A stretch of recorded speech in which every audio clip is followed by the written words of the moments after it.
Apa yang bisa disimpulkan dari pentingnya menghadirkan 5 batalion infanteri penyangga rawan pangan kaitan dengan tujuan penguatan pangan lokal untuk mendukung program makan bergizi gratis?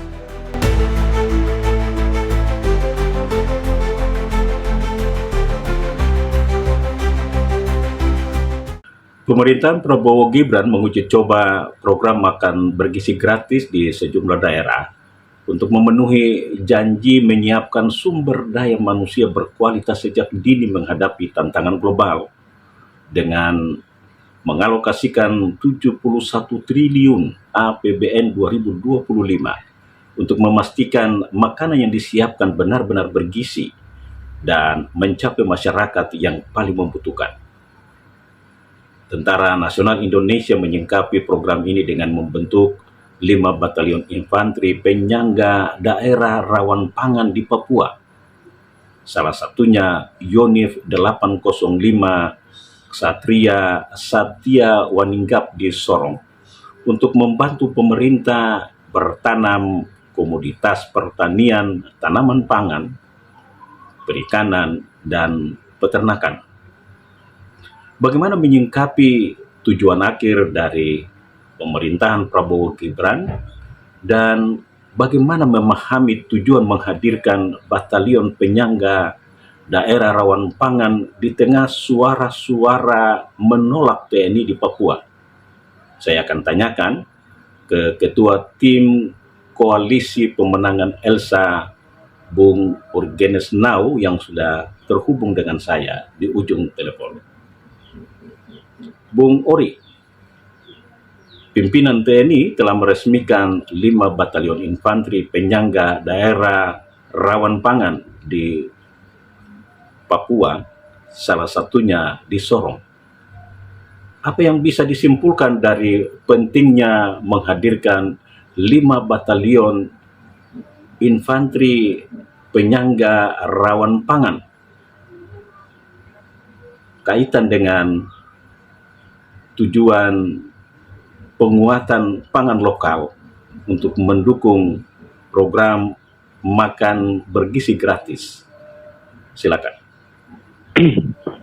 Yang pertama sekali, program pangan ya di daerah menuju swasembada pangan secara nasional, tetapi juga dalam rangka untuk mendukung salah satu program primadona dari Presiden Prabowo dan Wakil Presiden Pak Gibran, yaitu pemberian makanan bergizi gratis kepada peserta didik kita di sekolah-sekolah ya, mulai dari sekolah yang tingkat prasekolah ya, mulai dari sekolah taman mulai dari playgroup ya, gitu. Ya. Dan seterusnya secara berjenjang ke atas. Itu satu program yang menurut saya sangat penting sekali ya, sangat strategis. Ya, program ini dia relevan karena saat ini kita lihat secara statistik indeks mutu pendidikan kita, terutama dari indeks secara internasional itu ada di peringkat yang paling jauh ya, di bawah ya, dari negara ya sangat besar, di atas 150 dari negara-negara lain. Kemudian di dalam negeri sendiri juga indeks mutu pendidikan kita juga masuk dalam kategori yang masih rendah. Satu faktor yang dinilai berdasarkan riset yang dilakukan oleh pemerintah, tetapi juga dari pihak ketiga yang didanai khusus oleh timnya Pak Prabowo, itu penyebabnya adalah karena kurangnya makanan bergizi. Gitu. Yeah. Nah, kurangnya makanan bergizi ini juga dia ada hubungan logis dengan tingkat kemiskinan ya masyarakat di daerah kita. Kemudian yang kedua, TNI ini kenapa dilibatkan Pertama, karena mereka punya kesiapan dari segi SDM, kemudian kesiapan dari segi perawatan. Nah, gitu. Hal ini juga yang terjadi ketika pembangunan infrastruktur di kawasan-kawasan yang rawan keamanan di tanah Papua, di mana dari unit-unit seperti Sipur dari TNI itu ikut terlibat untuk membangun infrastruktur. Dan bagi saya pikir itu tidak ada yang salah di situ. Yeah. Kepentingan kita adalah pembangunan harus dilaksanakan dan manfaatnya harus sebesar-besarnya untuk rakyat. Jadi Anda mau katakan kalau hadirnya batalion infanteri ini jadi kunci keberhasilan program mengatasi ironi kedaulatan pangan di Papua? Iya, itu karena sudah terbukti di banyak program-program yang dilakukan oleh TNI, terutama menunggal dengan masyarakat ya. Kemudian program ini harus jalan. Ya, mulai Januari ini program harus jalan, sudah harus leading, supaya masyarakat penerima manfaat, terutama peserta didik di sekolah-sekolah itu langsung bisa merasakan gitu.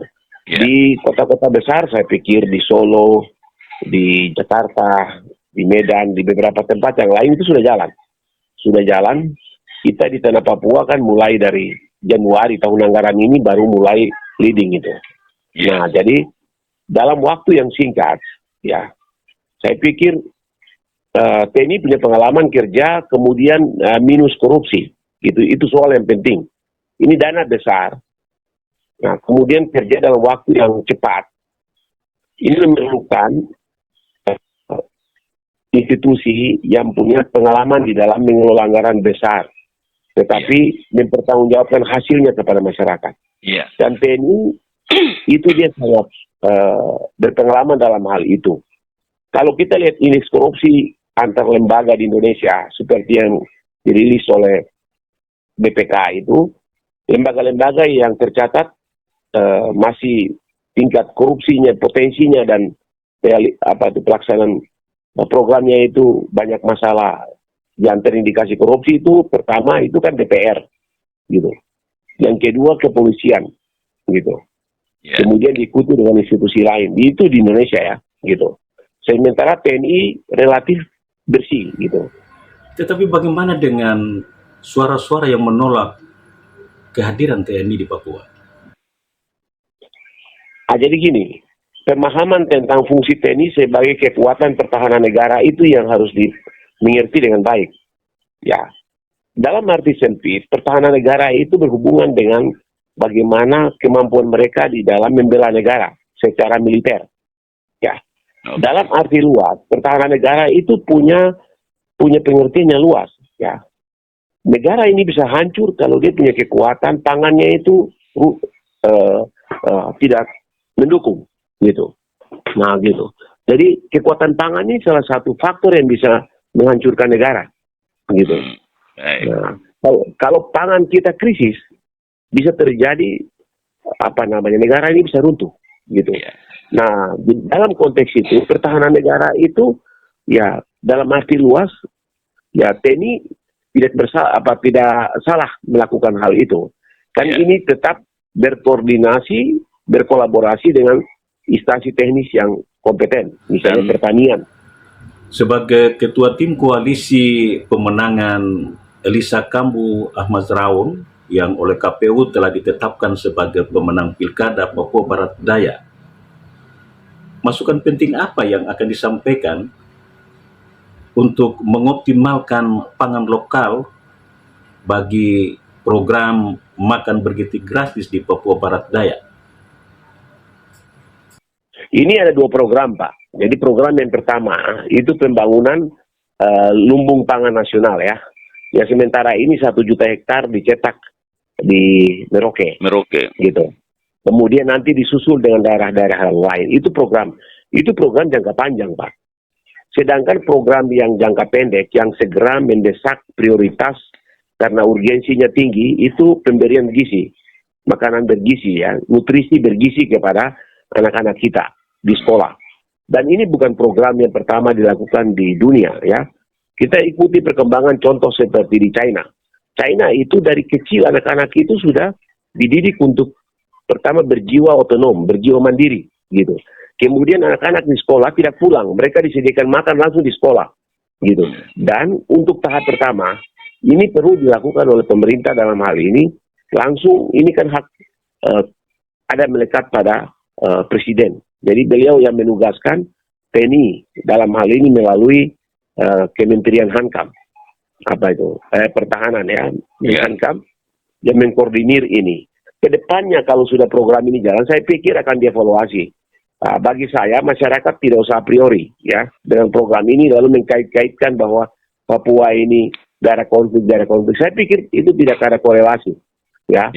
Nah, tidak ada korelasi. Dan sekarang kita lihat bagaimana sekolah-sekolah kita ini program ini bisa menjangkau di daerah-daerah terpencil, terpencar, terdepan ya, gitu. Baik. Yang ada di, nah itu saja dulu. Nah, kalau program itu lebih banyak kasih makan orang di kota, kemudian di kampung-kampung sana tidak dijangkau, saya pikir itu bukan sasaran dan itu bukan harapan dari Presiden Prabowo.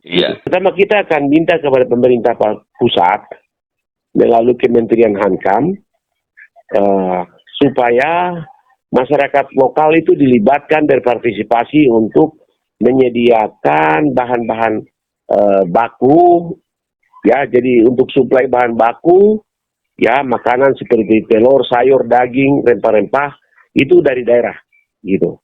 Dan untuk itu harus ada keterbukaan manajemen sehingga apa yang menjadi porsi yang dikerjakan oleh pusat, apa yang dikerjakan oleh daerah.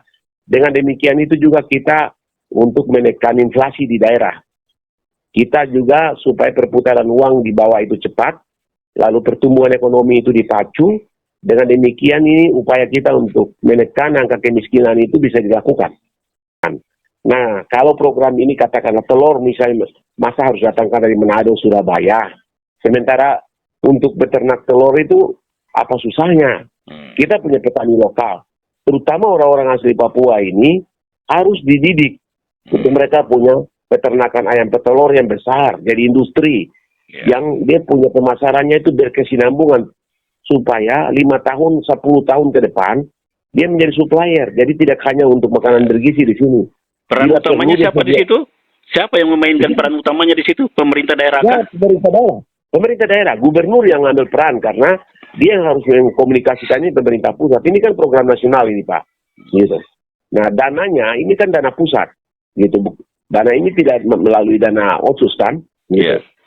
Ini kan dana pusat, dana sektoral. Dan itu Anda yang harus nanti akan mendesak ini ya, memberikan masukan untuk bagaimana kepemimpinan baru ini harus bisa memulai.